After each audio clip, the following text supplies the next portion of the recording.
नमस्कार, आप देख रहे हैं रफ्तार मीडिया और मैं आपके साथ प्रियंका मलिक हाजिर उत्तराखंड की तमाम छोटी बड़ी खबरें लेकर खबरों का रुख करेंगे। लेकिन सबसे पहले एक नजर डालेंगे इस वक्त की हेडलाइंस पर।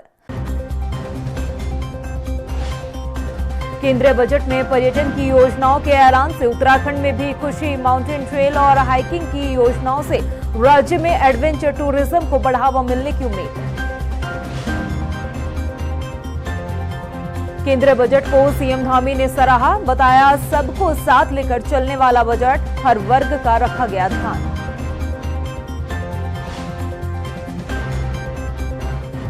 आम बजट को बीजेपी ने बताया ऐतिहासिक, कांग्रेस बोली निराश करने वाला है बजट। हरीश रावत ने कहा छोटे और मंझले उद्योगों को नहीं मिलेगा सहारा।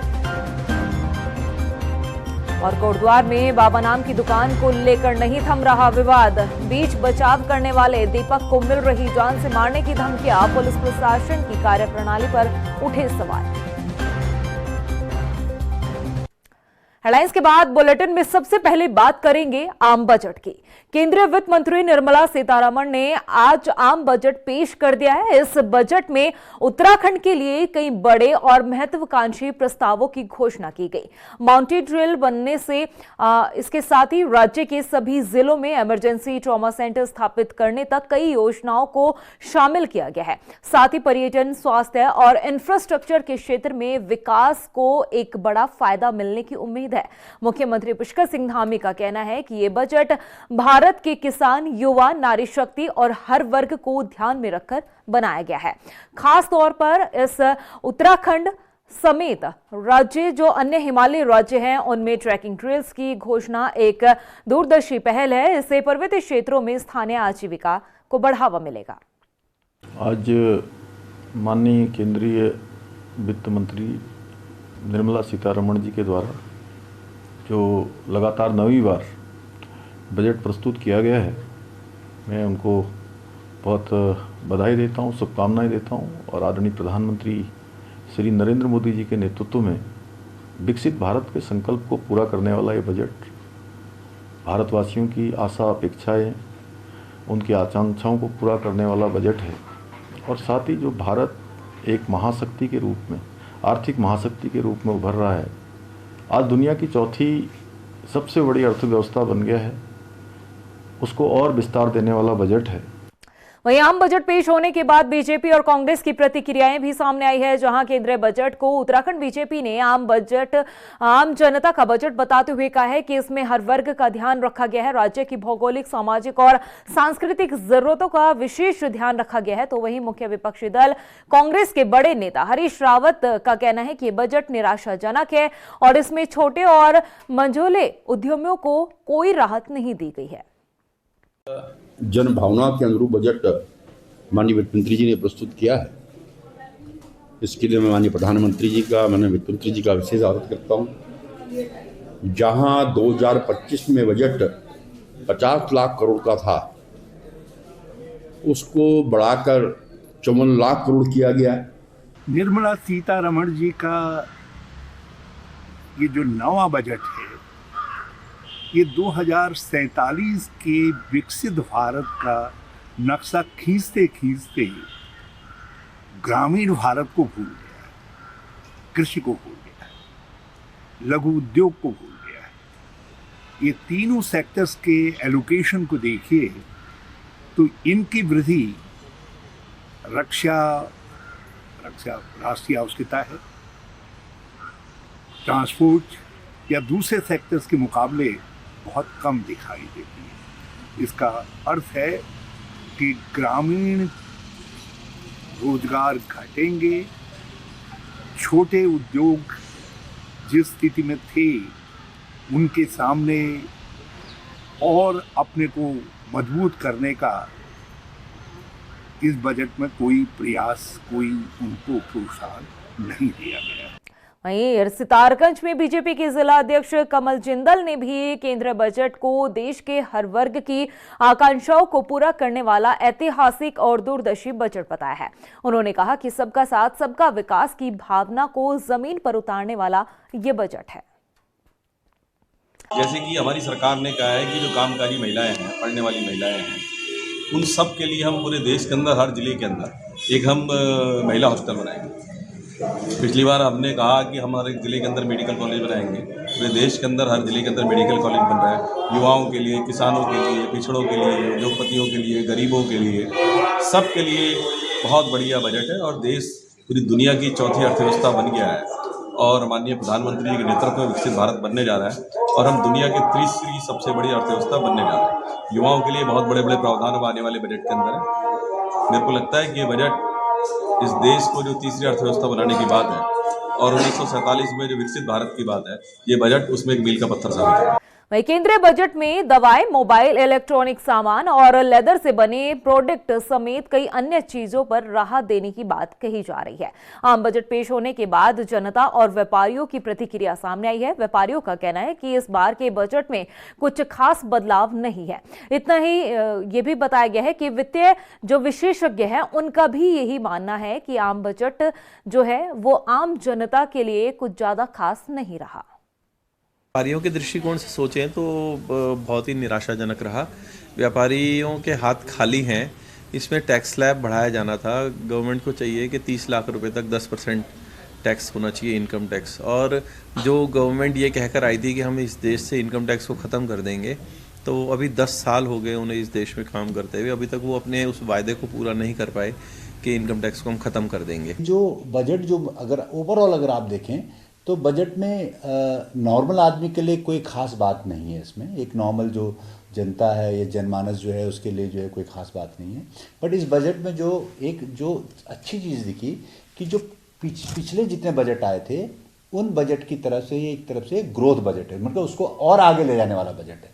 जो भी इसमें से जो एलोकेशन जो प्रोविजंस करे हैं वो बजट को मतलब कहने का मतलब कि जो भी इकोनॉमिक हमारी जो चल रही है रफ्तार है उसको और जो है बढ़ाएगी।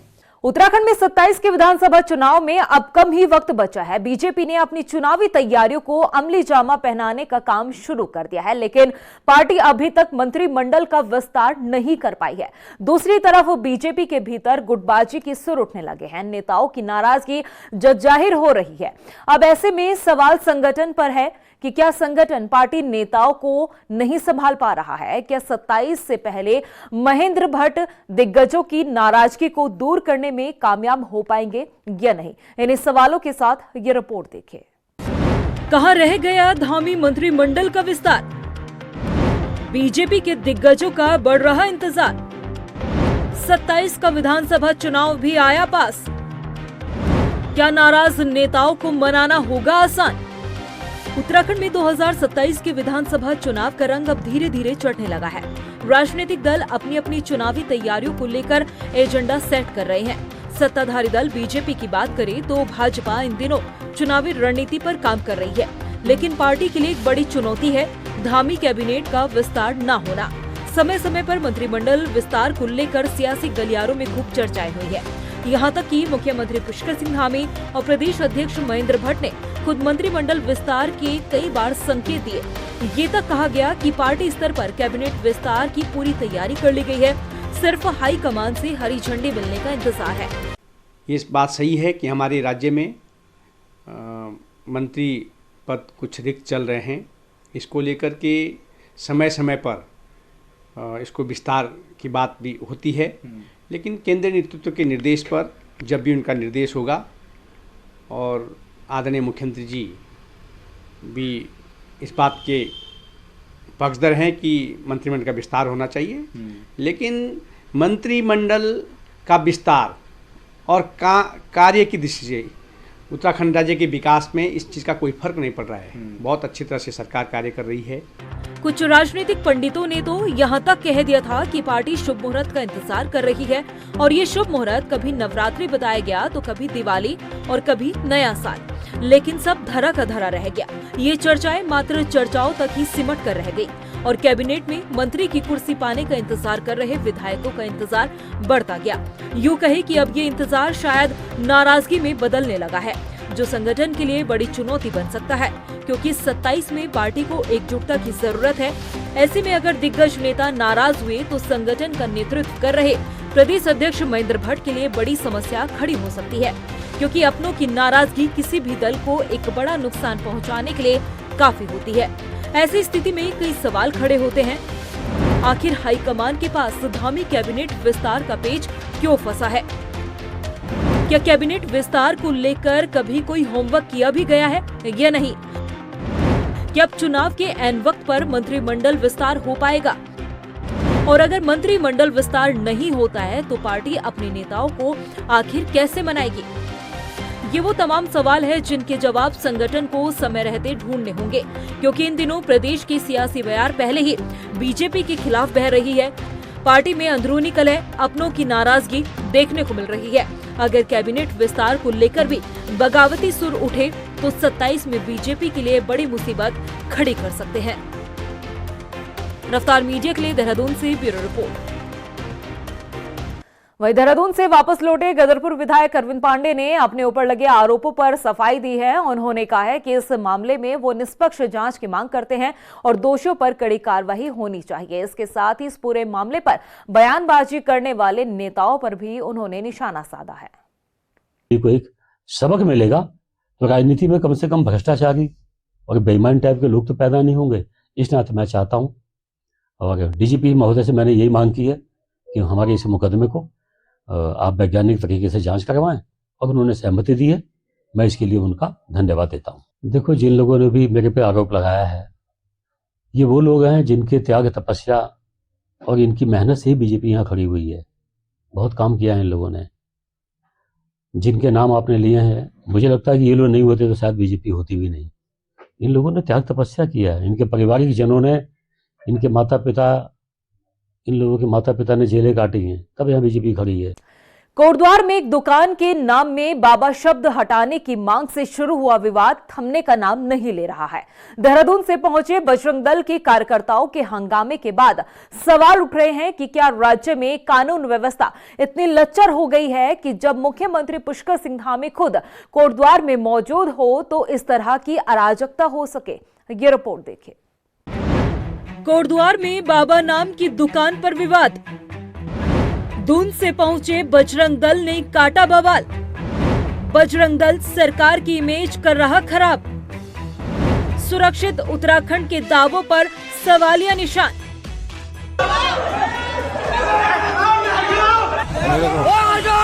भिड़ना चाह रहे हैं लोग, ये क्या माहौल बना रहे हैं। कोटद्वार में एक दुकान का नाम बाबा रखने को लेकर उपजा विवाद अब तूल पकड़ता नजर आ रहा है। स्थिति ऐसी है कि अब ये मामला सिर्फ धार्मिक नहीं बल्कि राजनीतिक रूप ले रहा है। इस मामले में देहरादून से पहुंचे बजरंग दल के कार्यकर्ताओं की एंट्री ने न सिर्फ सुरक्षा व्यवस्था पर सवाल खड़े किए हैं बल्कि बजरंग दल सरकार की भी फजीहत करा रहा है। दरअसल बाबा नाम की दुकान के विरोध में देहरादून से पहुंचे बजरंग दल के कार्यकर्ताओं ने कोटद्वार की सड़कों पर उतरकर विरोध प्रदर्शन किया और घटना में कार्रवाई की मांग की गई। उससे पहले दिन दीपक नाम के एक युवक ने बजरंग दल की इस कार्रवाई का विरोध भी किया था, जिसका जिक्र हमने बीते दिन की रिपोर्ट में भी किया है। लेकिन अब दीपक को भी धमकियां मिल रही है। मैंने बताया कि मेरी जान को खतरा है, ये मेरे को धमकियां दे रहे हैं कि कोटद्वार चल के दीपक को हम बताएंगे। 11-12 बजे करीबन आते हैं, 1:30 बजे करीबन ये आते हैं कोटद्वार। और कोटद्वार में कम से कम 5 से 5.5-6 घंटा ही रहते हैं। पूरे कोटद्वार में घूमते हैं, प्रशासन इनको रोकता नहीं है और ये बेहिजक होकर नारे लगाते हैं, मेरे को गालियां देते हैं, मेरी फैमिली को गाली देते हैं, मेरी माँ को, मेरी बहन को। ठीक है, तो ये मेरे को गालियां देते हैं। पूरा प्रशासन इनके साथ घूम रहा है, इनको ये नहीं मना कर रहा, रोक नहीं रहा इनको प्रशासन। सबसे बड़ी बात ये है। लेकिन यहाँ सवाल ये है कि जब स्थानीय स्तर पर पुलिस मामले को सुलझा रही थी तो देहरादून से दर्जनों कार्यकर्ताओं ने आकर माहौल क्यों बिगाड़ा। विपक्षी दलों का भी आरोप है कि ये राज्य में जो भी ऐसे हुड़दंगी है वो सभी बीजेपी से जुड़े हुए हैं। देखिए, ये इस तरीके की घटनाएं जिनमें लोग कानून अपने हाथ में ले रहे हैं, दुर्भाग्य से ऐसे सारे हुडलम भाजपा से जुड़े हुए ऐसा लगता है कि उनको अपनी सरकार में विश्वास नहीं है। यदि विश्वास है तो सरकार के पास अर्जी लगाएं यदि कहीं कोई गलत हो रहा है जब तो।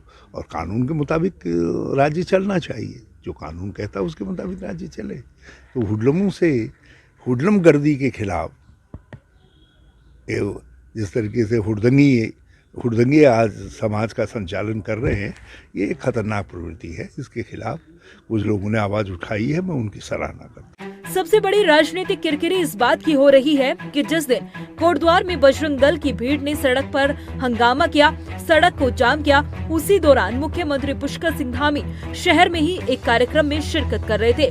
मुख्यमंत्री के शहर में रहते हुए पुलिस का बेबस नजर आना और ट्रैफिक जाम होना सरकार की प्रशासनिक पकड़ पर भी सवाल खड़े करता है। हालांकि बीजेपी का कहना है कि इस पूरे मामले को कांग्रेस सांप्रदायिक रूप देना चाहती है। नहीं, ये केवल बेबुनियाद बातें हैं। अगर कोई ऐसा कोई व्यक्ति इस तरीके की बात कर रहा है तो निश्चित रूप से उनके खिलाफ अगर कांग्रेस के लोगों को रिपोर्ट क्यों नहीं करते हैं? कांग्रेस के लोग उसमें रिपोर्ट करें ना, उनके खिलाफ मुकदमे करें ना। ये केवल भाजपा को बदनाम करने की साजिश है। भाजपा का कोई भी कार्यकर्ता इस तरीके की हरकत न करता है, न कर सकता है। बता दें कि दुकानदार का दावा है कि उसकी दुकान कोटद्वार में पिछले 30 साल से चल रही है और जीएसटी विभाग में बाबा नाम से ही पंजीकृत है। ऐसे में सवाल उठ रहा है कि क्या अब सरकारी दस्तावेजों से ऊपर भीड़ का फैसला चलेगा।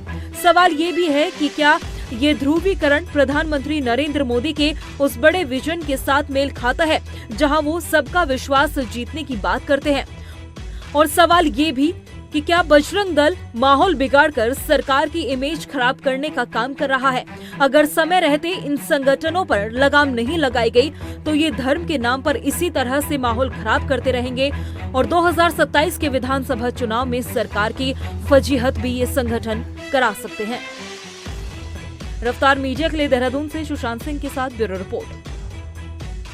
राजधानी देहरादून की सड़कों की स्थिति किसी से छिपे नहीं है। हालात ऐसे हैं कि सड़कों पर चलते समय कब कौन सा हादसा हो जाए, कब क्या दुर्घटना हो जाए, कुछ कहा नहीं जा सकता, क्योंकि जगह जगह से खुदी ये सड़कें और सड़कों पर बिखरी बजरी दुर्घटनाओं को दावत दे रही है। यूं कह सकते हैं कि सड़कों की लाइफलाइन एक बारिश है, मगर जिम्मेदार सड़कों के इन हालातों पर आंख मूंदे बैठा है। ये रिपोर्ट देखिए। मंत्री जी, राजधानी देहरादून की सड़कें देखिए।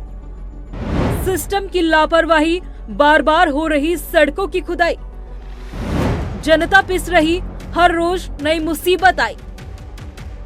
कहते हैं किसी भी देश, प्रदेश या शहर का विकास देखना हो तो वहां की सड़कें देख लो। चमचमाती सड़कें किसी भी राज्य के विकास की तस्वीर को बखूबी बयां करने के लिए काफी होती है। तो चलिए आज आपको राजधानी देहरादून की सड़कों की सैर कराते हैं, जहां आपको विकास धूल फांकता हुआ नजर आएगा। सही सुना आपने, ये है राजधानी देहरादून की सड़कें और ये देहरादून का विकास जो धूल के गुब्बार में उड़ा जा रहा है। जगह जगह से खुदी ये सड़कें, सड़कों में बड़े बड़े गड्ढे और रास्तों पर बिखरी ये बजरी दुर्घटनाओं को दावत देने के लिए काफी है और बची कुची कसर ये बारिश पूरी कर देती है।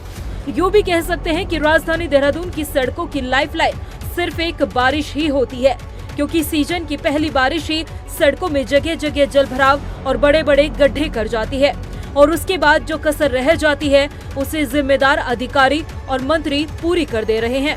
क्योंकि शहर की जो हालत आप इन तस्वीरों में देख रहे हैं उसकी जिम्मेदारी विभागों को संभाल रहे मंत्री और अधिकारियों की है। विभागों में आपसी तालमेल की कमी के कारण ही आज देहरादून की सड़कों की ये स्थिति है, क्योंकि सीवरेज लाइन, गैस पाइपलाइन और जल संस्थान के कार्यों के लिए सड़कों को बार बार खोदा जा रहा है, जिसकी वजह से आम जनता का रास्तों पर चलना भी दुश्वार हो गया है। और सड़कों की बदहाली का मुख्य कारण अलग अलग विभागों के बीच तालमेल का अभाव है। अगर विभागों में आपसी समन्वय होता तो सड़कें बनने के बाद सड़कों की खुदाई न होती, वो भी पूरे शहर की। राजधानी देहरादून की सड़कों की स्थिति दिखाने धरातल पर उतरी हमारी टीम का क्या कुछ कहना है, आप भी सुनिए। देहरादून में मानसून खत्म होने के बाद अलग अलग विभागों ने सड़कों पर खुदाई का काम शुरू कर दिया है। अगर बात करें विभागों को लेकर तो यूपीसीएल, गेल कंपनी के गैस पाइपलाइन और जल निगम के जो पाइपलाइन जो डल रहे हैं उनसे सड़क को खोदा जा रहा है और खोदने के जो बाद में जो काम पूरा नहीं किया जा रहा है उसका नतीजा आज हम आपको दिखाना जा रहे हैं। आप देख सकते हैं तस्वीरों में साफ तौर पर जिस तरह से पिछले लगभग 4-5 महीने से लगातार काम किया जा रहा है कि जो सड़कों को खोदा जाता है रात को, और उसको जिस तरह से डीएम ने पिछले दिनों भी एक आदेश जारी किए थे कि जो रात को जो खोदा जा रहा है उनका कार्य रात में पूरा किया जाए, जिससे जो आम जनता है उनको दिक्कतों का सामना ना करना पड़े। लेकिन हालत आप तस्वीरों में साफ तौर पर देख सकते हैं। ये जो रोड है ये चक्राता रोड है और चक्राता रोड की आप साफ तौर पर देख सकते हैं कि किस तरह से जो रात में काम किया होगा, काम करने के बाद जो सड़क खुदी पड़ी है, जो पाइपलाइन डले होंगे उसको अधूरा छोड़कर इस तरह छोड़ दिया गया है, जिससे अब जो दिन में जो ट्रैफिक है, ट्रैफिक को कितना दिक्कतों का सामना करना पड़ रहा है, आम जनता को बहुत दिक्कतों का सामना करना पड़ रहा है। और जो जिस तरह से रोडी पड़ी है, कच्ची मिट्टी पड़ी हुई है, तो साफ तौर पर जो दो पहिया वाहन है, दो पहिया वाहनों को भी काफ़ी दिक्कतों का सामना करना पड़ता है, क्योंकि कहीं उनको डर रहता है कि कहीं बजरी में फिसल ना जाए। जिस तरह से अब मौसम विभाग ने भी बारिश का अनुमान जताया हुआ है, तो रात भी बारिश हुई और आज सुबह भी बारिश हुई।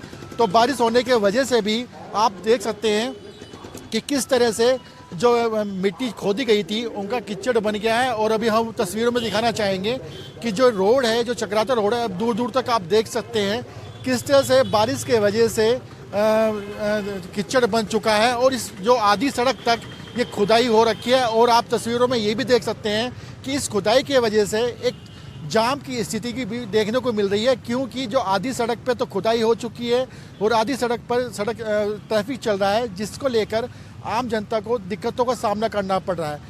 सड़कों की इस हालत से जनता इस कदर परेशान है कि आए दिन सड़कों पर हादसे हो रहे हैं। बड़े बड़े गड्ढे लोगों के लिए मुसीबत का सबब बन चुके हैं। कई दुकानदार तो ऐसे हैं जिनकी ठीक दुकानों के सामने ही गड्ढे खोद दिए गए और अब उनका व्यापार भी चौपट हो गया है। सर हम तो बहुत परेशान हो गए जी। खुदाई काम के नाम पे मतलब समझो पब्लिक को परेशान किया जा रहा है।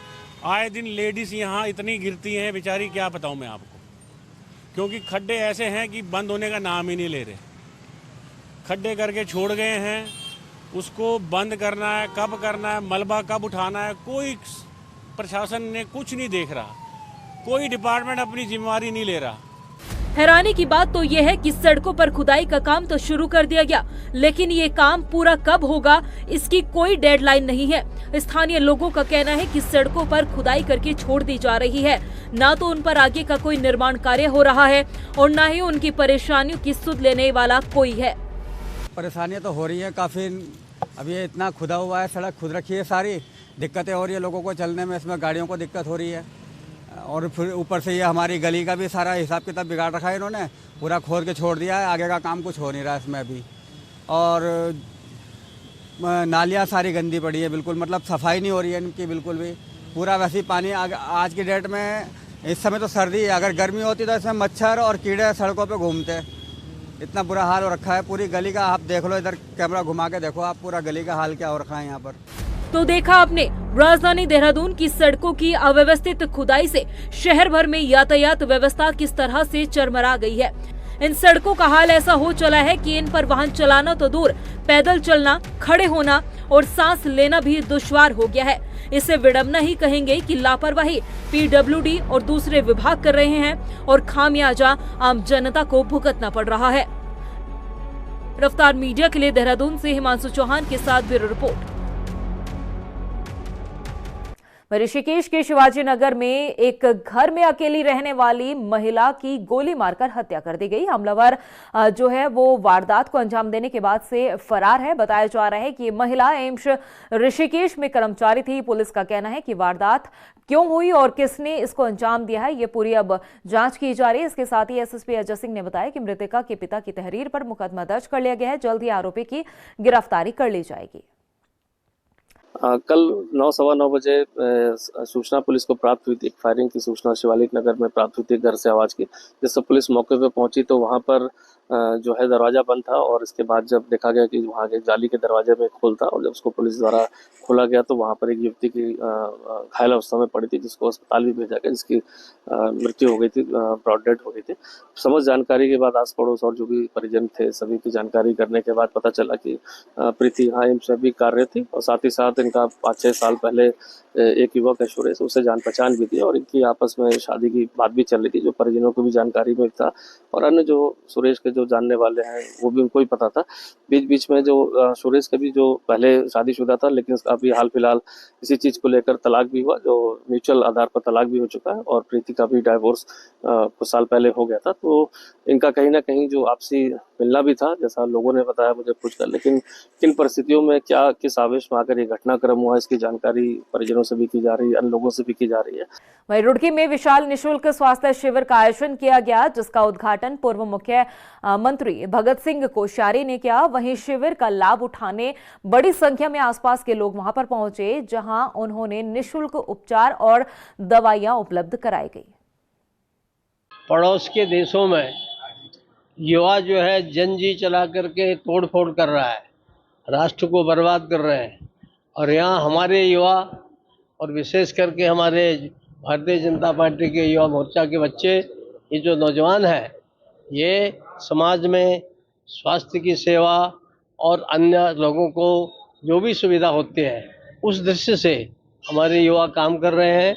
और ध्रुव गुप्ता ने जो ये काम किया है, इसने मुझे कहा कि हम पिछले 8 वर्ष से काम कर रहे हैं, तो इसकी तो जितनी प्रशंसा की जाए उतना कम है। देहरादून में अलग अलग जगहों पर विराट हिंदू सम्मेलन का आयोजन किया गया और इस दौरान भजन सांस्कृतिक कार्यक्रमों का आयोजन हुआ। मुख्य रूप से ये आयोजन हिंदू समाज की एकता, सनातन धर्म और सामाजिक जागरण पर केंद्रित रहा। हमारे जीवनराव जी संयोजक थे और हमने इस कार्यक्रम को भव्य और दिव्य बनाने की पूरी कोशिश की और लोगों ने बड़ा सहयोग रहा है। लोग इसमें बढ़ चढ़ के आ रहे हैं, आप देख रहे हैं कि बढ़ चढ़ के हिस्सा भी ले रहे हैं, लोगों का बड़ा बड़ा सहयोग रहा है। ये बहुत ज़रूरी है सर, क्योंकि हिंदू को एकत्रित करने का ये बहुत बढ़िया है, क्योंकि विराट हिंदू सम्मेलन अभी बनाया जा रहा है और ये हर वार्डों में हमारे इकट्ठा हो रहे हैं, चाहे वो कोई से भी देहरादून के अंदर सिटी के अंदर, और इससे हिंदू को इकट्ठित, क्योंकि अब ये है कि धीरे धीरे अब चाहे वो अदर कौम की भी वो भी अपने को समझ रहे थे, इसलिए हम हिंदू को इकट्ठा होना बहुत ज़रूरी है, क्योंकि आने वाले समय में हम लोगों को दिक्कत ना हो, इसीलिए। वहीं दिनेशपुर नगर पंचायत में फर्जी मोहर और हस्ताक्षर से शिकायत पत्र भेजने का एक गंभीर मामला सामने आया, जहां पर वार्ड नंबर 4 की सभासद ने इस पूरे मामले को लेकर एसडीएम को ज्ञापन सौंपते हुए निष्पक्ष जांच की मांग की है। सभासद सविता बैरागी ने आरोप लगाया है कि नगर पंचायत के कुछ वर्तमान और पूर्व सभासदों द्वारा उनकी फर्जी मोहर और हस्ताक्षर का दुरुपयोग कर जिलाधिकारी के नाम एक मनगढ़ंत शिकायत पत्र भेजा गया है। वहाँ पे कुछ मुद्दे उठाए गए थे, जिलाधिकारी जी को पत्र दिया गया था, तो इसके बारे में मुझे कोई संज्ञान नहीं है, उसके बारे में मुझे पता भी नहीं है, ना मेरे से पूछा गया है। और जिलाधिकारी महोदय को एक पत्र दिया गया था, मुझे अपने वार्ड का विकास करना है, मुझे नगर पंचायत अध्यक्ष से बैर नहीं मोड़ना है, क्योंकि उनके विपक्ष में मुझे नहीं जाना है, मुझे खाली हमारे नगर का विकास ही चाहिए। जो मेरे साइन और मोहर का इस्तेमाल किया गया है वो मेरा साइन और मोहर नहीं है। आ रही थी उस समय उनके द्वारा ज्ञापन दिया गया है और जो भी अगर कोई भी फर्जीवाड़ा हुआ है उनके बयान लिखने के उपरांत जांच के लिए मैंने तहसीलदार मैडम को इसमें आदेशित किया है और जांच के उपरांत ये क्लियर हो जाएगा कि वो फर्जी साइन से ज्ञापन आया है, किस प्रकार भी आया, तो उसमें जो भी विधिक कार्रवाई है वो जिस तरह से प्रस्तावित। और प्रदेश की खबरों में इतना ही, फिर हाजिर होंगे कुछ और खास खबरों के साथ। तब तक के लिए मुझे दे इजाजत, लेकिन जाने से पहले एक नजर हेडलाइंस पर। नमस्कार। केंद्रीय बजट में पर्यटन की योजनाओं के ऐलान से उत्तराखंड में भी खुशी। माउंटेन ट्रेल और हाइकिंग की योजनाओं से राज्य में एडवेंचर टूरिज्म को बढ़ावा मिलने की उम्मीद। केंद्रीय बजट को सीएम धामी ने सराहा, बताया सबको साथ लेकर चलने वाला बजट, हर वर्ग का रखा गया ध्यान।